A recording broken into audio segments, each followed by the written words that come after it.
Your IPFT long live the land some night. IPFT in the land some night. IPFT long live. Your IPFT long live. IWFT long live. IWFT. IWFT. আচ্ছা IWFT উপরু কইলা party আছে এটা মূলত তমাই passing দিয়া সাইনা যত সাইবাই আজকে আমাদের IPFT দলের মহিলা সংগঠনের রাজ্যভিত্তিক সম্মেলন এবং বিশেষভাবে আজকে এই সম্মেলন অত্যন্ত গুরুত্বপূর্ণ আমাদের আইপিএফটি দলের কারণ বিগত দিনের আমাদের আইপিএফটি 2009 থেকে শুরু করে আজকে 2025 প্রায় 15-16 বছর আমরা লাগাতার আমাদের দল সারা রাজ্যে জনজাতিদের দাবিগুলি নিয়ে আন্দোলনে সামিল হয়েছিল এবং আমাদের স্বর্গীয় এনসি দেববর্মার নেতৃত্বে এই আইপিএফটি দল এস্টাবলিশ হয়েছিল এবং আইপিএফটি দল বিগত সময়ে সারা রাজ্যে যে আন্দোলন করেছে সেই আন্দোলনে আমাদের মহিলা সংগঠন আইডব্লিউএফটি তাদের অত্যন্ত গুরুত্বপূর্ণ ছিল এবং তাদেরকে সারা রাজ্যের ক্ষেত্রে আজকে আবার আমরা আমাদের এই দল শক্তিশালী হবার পক্ষে আমাদের মহিলা সংগঠন এগিয়ে এসেছে এবং বিগত আমাদের প্রায় 3-4 বছর ধরে মহিলা সংগঠন খুব দুর্বল ছিল আজকে সারা রাজ্যের প্রান্ত থেকে প্রত্যেকটা বিভাগীয় কমিটি থেকে এসেছে এবং আজকে তাদের এই একদিনব্যাপী সম্মেলন আমরা আশা রাখছি খুব সুন্দরভাবে সম্পূর্ণ হবে এবং এই সম্মেলনের মাধ্যমে তারা আগামী দিনে আমাদের দলের শক্তিশালী হওয়ার ক্ষেত্রে অবশ্যই তারা দায়িত্ব নিয়ে তারা কাজ করবে এবং আশা রাখছি মহিলা সংগঠন যে কোনো দলের যে কোনো পার্টি দলে এটা অত্যন্ত গুরুত্বপূর্ণ মহিলা সংগঠন কারণ মহিলা সংগঠন যে কোনো ধরনের আন্দোলন যদি সামিল হয় সেই দল অবশ্যই শক্তিশালী হয় তার ক্ষেত্রে আমাদের দল অবশ্যই আগামী দিনে আরও শক্তি বাড়বে আজকে আমাদের এই একদিনব্যাপী আমাদের এই মহিলা সংগঠনে আইডব্লিউএফটি কনফারেন্স বা সম্মেলনে আমাদের আইপিএফটি দলের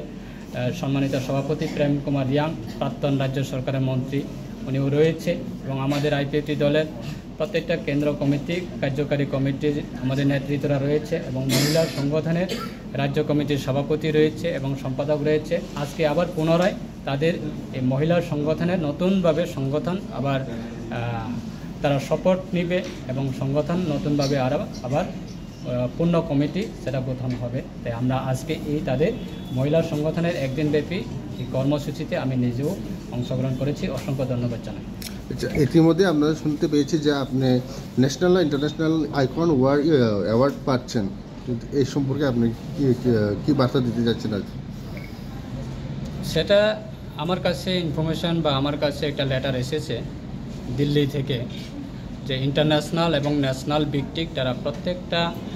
সেক্টরে তারা অ্যাওয়ার্ড দিয়ে থাকে বিগত বছরেও এবং এই বছরেও তারা অ্যাওয়ার্ড দেওয়ার জন্য প্রস্তুত সেক্ষেত্রে প্রত্যেকটা সেক্টর যেমন এডুকেশন বা যারা ইউথ যুব সংগঠনে যারা বিশিষ্ট সমাজসেবক যারা আছে তাদেরকে তারা তাদের বিভিন্ন তাদের অ্যাক্টিভিটিসকে তারা ডিপেন্ড করে এবং তারা সেই অ্যাওয়ার্ডগুলি দেয় তাই আমাকেও তারা চিঠি পাঠানো হয়েছে সেই অ্যাওয়ার্ডের জন্য জানি না আগামী দিনে 11 তারিখে আমাকে ডাকা হয়েছে তাই আমি আশা রাখছি 11 তারিখে দেখা যাক যদি সময় ভালো হয় অবশ্যই আমি সেই অ্যাওয়ার্ডটা আমি অ্যাকসেপ্ট করার জন্য আমি অবশ্যই দিল্লিতে যাব এবং তাদের প্রোগ্রামে আমি অবশ্যই অংশগ্রহণ করব তাই আমি ব্যক্তিগত পক্ষ থেকে রাজ্যের প্রত্যেকটা সম্প্রদায় এবং প্রত্যেকটা বিশেষভাবে আমাদের যারা সাংবাদিক বন্ধুগণ যারা আছে আপনাদের সবাইকে অসংখ্য ধন্যবাদ জানাই যে একটা ছোট্ট সময়ে বা ছোট্ট জীবনে বা ছোট্ট বয়সে যে আমাকে এত রাজ্যের প্রত্যেকটা সাংবাদিক বন্ধুগণ যে আমাদেরকে সহযোগিতা দিয়েছে এবং আমাদের বিভিন্ন কাজের ক্ষেত্রে অবশ্যই সরকারি কাজের ক্ষেত্রে হোক বা সরকারি পরিচালনার ক্ষেত্রে হোক বা সোশ্যাল ওয়ার্কার হিসাবে হোক বা যে কোনো ব্যক্তিকে সাহায্য ক্ষেত্রে হোক অবশ্যই সেইগুলি ক্ষেত্রে অবশ্যই আপনারা যেভাবে সহযোগিতা দিয়েছে আমার অন্তর থেকে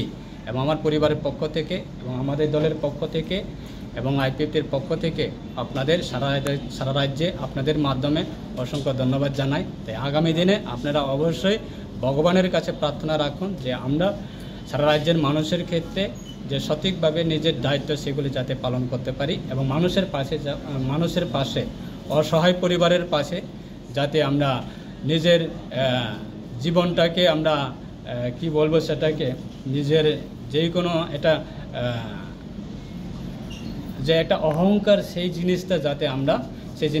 যাতে মানুষের সঙ্গে কাজ করার ক্ষেত্রে সেই জিনিসগুলি যাতে আমরা না করতে পারি এবং মানুষের পাশে যে কোনো সময়ে